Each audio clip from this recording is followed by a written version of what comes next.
हेच सांगितलंय, गद्दारांना आता अजिबात स्थान नाही आमच्याकडे, कोणी असू दे. पुढे प्रश्न विचारायचा होता की भाजपनी नाकारलेल्या जे खासदार होते उन्मेष पाटील, ते त्यांना तुम्ही पक्षप्रवेश दिला, पण मग इथे जर तुमचेच तुम्हाला सोडून गेलेले लोक आले तर त्यांच्यासाठी प्रवेश बंद, हो, भाजपतून आलेला चालणार?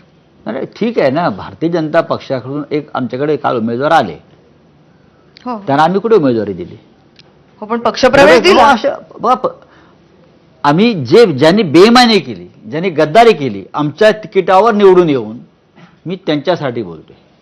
पण राजकीय दृष्ट्या तुमच्या फायद्याचं असेल तरी सुद्धा तुम्ही त्यांना नाही देत. नाही, याच्यामध्ये आता फायदा तोटा नाही. अशा प्रत्येक मतदारसंघ खास असतो, पण काही मतदारसंघ जरा जास्त खास असतात, इमोशनली असतात.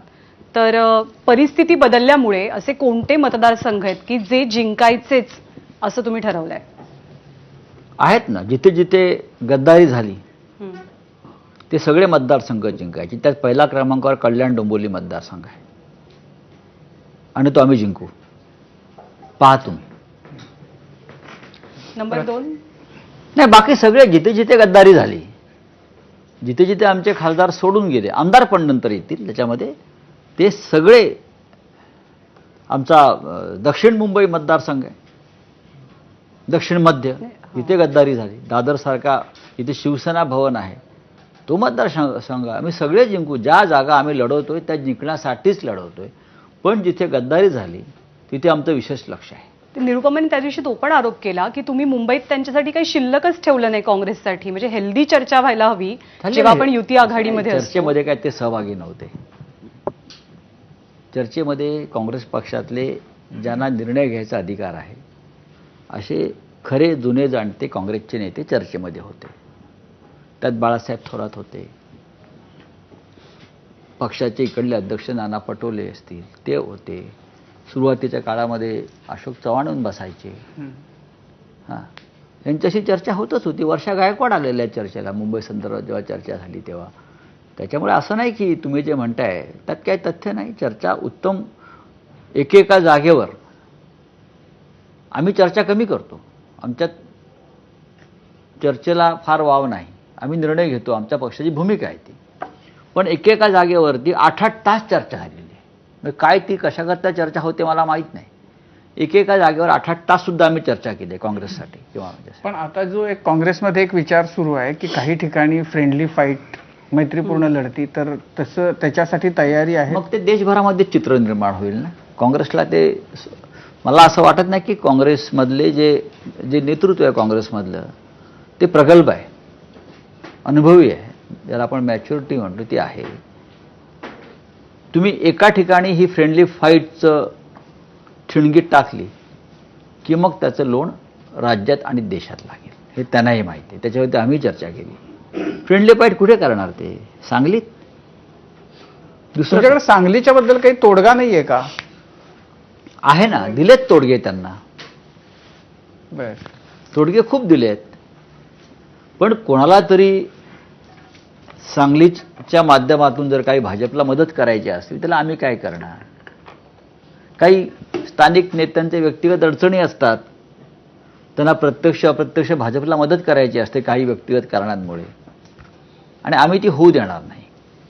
आम्ही लढणार सांगली, आम्ही लढणार. तर आता ते आपले प्रश्न आहेत ते घ्या. राऊतसाहेब, सगळ्यात पहिले संदर्भासहित स्पष्टीकरणाने सुरुवात करतोय. अरे आम्ही शाळेत पण नाही रे कधी केलं. नाही, म्हणून तर आज करायचंय. बरं, औरंगजेबाचं जन्मस्थान? औरंगजेबाचं जन्मस्थान आहे गुजरातमध्ये, जिथे मोदींचा जन्म झाला त्याच्या बाजूला दाहोद नावाचं गाव आहे. जवळजवळ ती एकच माती आहे, बरं का. त्या दाहोदमध्ये औरंगजेबाचा जन्म झाला. आणि म्हणजे ते संदर्भासहित स्पष्टीकरण देताना तुम्ही पूर्ण काय बोलले होते ते वाक्य जर? नाही, मी असं म्हणालो होतो की महाराष्ट्रावरती सातत्यानं दिल्लीतून आणि आजूबाजूच्या प्रदेशातून सरदार, मोगल सरदार चाल करून येत होते. आता गुजरातचे नेते आमच्यावर चाल करून येत आहेत, महाराष्ट्र लुटतायत, मुंबई लुटतायत. मला अशी भीती वाटते, मला असं वाटतं की ह्याचं मूळ शोधलं पाहिजे. ते मूळ मला असं दिसतंय की महाराष्ट्रात छत्रपती शिवाजी महाराज जन्माला आले आणि औरंगजेब जो महाराष्ट्रावर चाल करून सतत येत होता तो गुजरातमध्ये जन्माला आला, दाहोदला. त्याच्यामुळे त्या मातीमध्ये अचानक हा उद्रेक झालाय का महाराष्ट्र विरुद्ध, याचा तपास केला पाहिजे, एवढंच मी म्हणालो. बरं, फुगलेला बेडूक आहेत ना फुगलेले बेडूक. तुम्हाला आता त्याचं संदर्भात स्पष्टीकरण द्यायचं आहे, संदर्भही सांगा. आहेत ना. बेडकाचे बैल होतात ना. बट बेडकाचे बैल आता सध्या आपण पाहतोय भाजपात झालेले आहेत. आमचे विरोधकांना जे बेडूकच होते इकडून तिकडून उड्या मारणारे, त्यांना आता हवा भरून त्यांचा बैल केला तर ते फुटणारच आहेत. उद्या पहा तुम्ही काय होतंय ते. पण म्हणजे हे जे म्हटलेलं आहे हे कोणी स्पेसिफिक आहे की काय आहे? नाही नाही, ज्यांना समजायचे त्यांना समजलंय. जे फुगलेले आहेत आणि बेडूक आहेत त्यांना माहिती आहे. हो हो. बरं, एक दोन जागांसाठी व्यापाऱ्यांची भांडी घासणे असा शब्दप्रयोग जो केला जातो किंवा केला गेला, मी केलं. मी नाही केला, तुम्हीच केला. मग? काय त्याचा संदर्भ होता आणि कशासाठी संदर्भाचं होता ते? स्पष्टीकरण द्या. नाही, आमच्या बाबतीत कोणी म्हटल्याचं मला माहित नाही, पण हे 1-2 व्यापारी जे आहेत दिल्लीतले असतील, अजून कोणी असतील, त्यांच्यासाठी तुम्ही महाराष्ट्र गहाण ठेवला, भांडी घासताय तुम्ही. हा महाराष्ट्राला स्वाभिमानाला लागलेली सगळ्यात मोठा धक्का आहे गेल्या काही वेळ. महाराष्ट्राचं आपण पायपुसणं केलं आहे दिल्लीच्या वाटेवरचं. तुम्ही जाता दिल्लीमध्ये आणि त्या व्यापाऱ्यांच्या लॉनवर रुमाल टाकून बसता, तुम्हाला 8-8 तास भेट मिळत नाही लॉनवर, आणि मग संध्याकाळी रुमाल झटकून खिशात ठेवता आणि परत दिल्लीला येता. महाराष्ट्रानं कधी इतका अपमान सहन नव्हता केला, हा गेल्या आम्ही 2-2.5 वर्षात पाहतो आहोत. बरं, एक शेवटचंच वाक्य राहिलंय ते आता कुणाचं आहे तुम्ही बघा. पुन्हा आलो आणि 2 पक्ष फोडून आलो. नाही, ही काय कोणाला याच्यामध्ये फार मोठं क्वालिफिकेशन वाटत असेल, खरं म्हणजे राजकारणी किंवा ज्याने सत्तेत काम केलं आहे तो आपल्या कामाची यादी देताना मी महाराष्ट्रासाठी देशासाठी ही अमुक अमुक अमुक अमुक कामं केलेली आहेत, उत्तम कामं केली आहेत. शाळा बांधल्या, कॉलेजेस बांधली, सहकार क्षेत्रात काम केलं, लोकांचं जीवनमान उंचावलं, शेतकऱ्यांच्या आत्महत्या थांबवल्या, हे काम सांगतो. पण हे जे लोक आहेत भाजपचे, विशेषतः देवेंद्र फडणवीस, मी 2 पक्ष फोडून आलो, ही कसली मर्द. उद्या आमच्या हातात ईडी सीबीआय आलं की तुमचाही पक्ष राहणार नाही, तेव्हा तुम्ही बोलायलाही उरणार नाहीत ना. तुमचाही आवाज तुरुंगाच्या 4 भिंतीत दबला जाईल, लक्षात घ्या.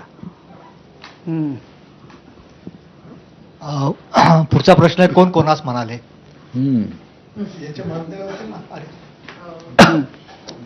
बरं, याचे मार्क द्या आधी. सविस्तर उत्तर पहिल्याचे 10 पैकी किती मार्क आहेत? संदर्भाचं स्पष्टीकरण नाही, त्याच्या आधीचं पण आहे सविस्तर उत्तर. ते 10 आपण अजून पैकी घेतलं नाहीये. हा, आपण पहिल्यांदा संदर्भाचं स्पष्टीकरण वरती गेलो. सविस्तर उत्तर अच्छा, त्याचे ओके. लिहित 10 पैकी 8